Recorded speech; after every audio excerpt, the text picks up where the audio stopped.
they are going to close out the night, and if you guys want to get up and dance, no one will object, I don't think. I might do that. Okay. So for our last reader tonight, he is the columnist for the Spokesman Review and author of the award-winning Godforsaken Idaho. Please welcome up Shawn Vestal.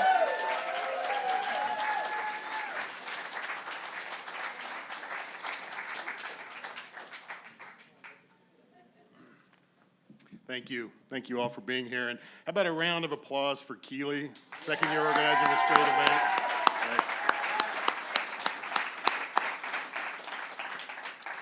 So tonight I'm sort of working out of my usual genres. I've written a couple of poems, and they're not technically up for the bad poetry contest tonight, but you might consider them like write-in candidates for their.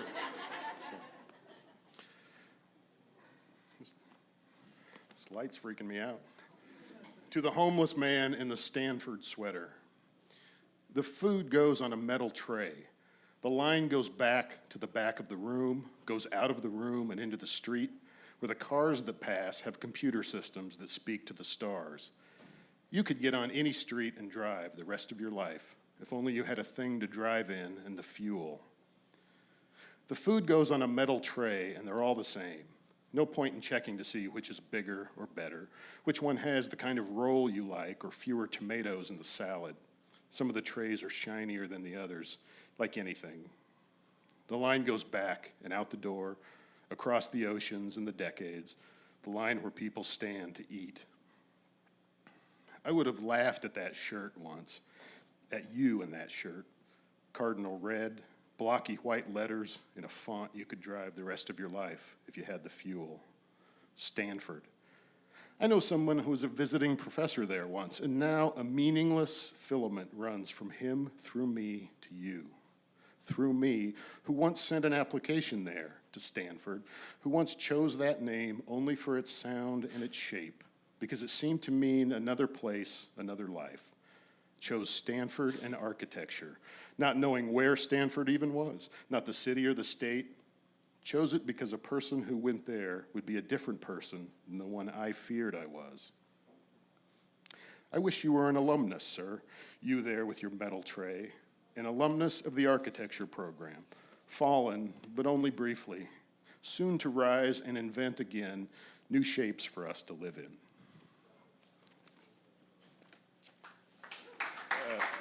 Thanks. This is called The Thing You Did. 1, you did the thing. You wake up and remember. 2, sometimes you forget about the thing you did for what feels like a very long time, but you're never finished thinking about it. It lies awake somewhere, wherever it lives without sleeping. 3, looked at in a certain light, the thing you did was not that bad. Seen from a certain vantage and understanding that everyone makes mistakes, that everyone is just a walking bag of blood and bones and mistakes, and given that what's done cannot be not done, and given that you have felt cancered in your blood about the thing that you did, given all that, it is not necessarily entirely your fault, the thing that you did. Or no, it's not that it's not your fault exactly, but it's something near to that, something that partakes of the spirit of not being your fault. So you could not say absolutely that it is not your fault, but there is some contingency, some question, some inexactitude, some forgivable margin. 4, you did the thing you did a long time ago and you were a different person then, a person you could no longer remember from the inside, but someone you think of the way you might think of an object. You were a different person who drove a different car. A much worse car, a car that was full of hamburger bags and marijuana seeds snuggled into the carpet.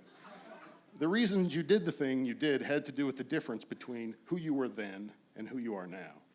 Obviously, this is so. Obviously, you were someone else now, someone different now, someone better now, someone wiser now, an object that has mended itself now. The thing you did is not the person you are. 5, but it is the part of you that is the most you. 6, you're the only one who would ever do the thing that you did. No one else would. Everyone would be better than to do the thing that you did. The thing you did is what makes you a snowflake, just as your mother always told you you were a snowflake. Purely individual, the only one, a child of God. The thing you did crystallizes your molecules, freezes them into the shape that they are, holds you in place, holds you in its frozen crystal shape, and when it releases its hold on you, it will only mean that you are gone. 7, the thing you did visits you in darkness, in solitude. It arrives at the margins of your sleeping, the before and after, and it appears masked and cloaked in dreams. Sometimes you don't see it there in the corner, masked and cloaked, as you move through the dream world, desperately late for the final meeting of a class you've never attended, as you fall from the balcony of the department store your father managed when you were a child, masked and cloaked and haunting your dream of the day you handed a bong to your uncle at a party in a house from a movie you saw and forgot, the one where the townsmen chased the mute clown away along the railroad tracks, flinging stones. 8, the thing you did crouches at the edge of your vision, 1 inch beyond your seeing, crouches there on its reeking haunches, and when you forget to watch for it, when you allow a lapse in vigilance, the thing you did slips back inside of you, back behind your rib cage, where it has made itself a furrow in the blood. Back there crouching on its hairy, twitching haunches, the thing you did returns and marries you forever, all over again.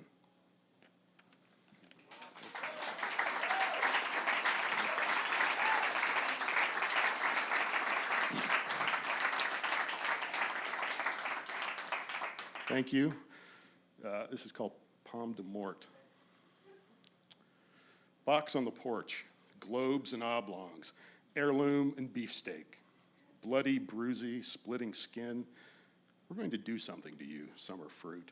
We are going to cut you up. We are going to take you apart. We're going to do it with knives and with boiling water and with our tender fingers. We are going to mash you. We are going to remove the parts of you we choose to remove, and we are going to throw them away to rot. This is us now. This is not you. Your day has become our day. Your flesh is ours. Let's call it a sacrament. Upon further review, let's not. Let's call it murder. Murder is great fun. It is our great sport. It is the way we remind ourselves that we are alive, or at least the way that we make the argument. We are huge fans of murder. But no, you are merely a thing we eat, a thing with the life of all other things, which we are going to end with our eating. It is not murder if you eat a thing, although this is not an argument any decent murderer would make. We are going to freeze you, boil you, bag you, bottle you. We cannot eat you enough. We blame you, for we cannot eat you enough. We cannot eat enough of you. Not our knives or our fingers or our desperate teeth can do to you what we want to have done. Thank you.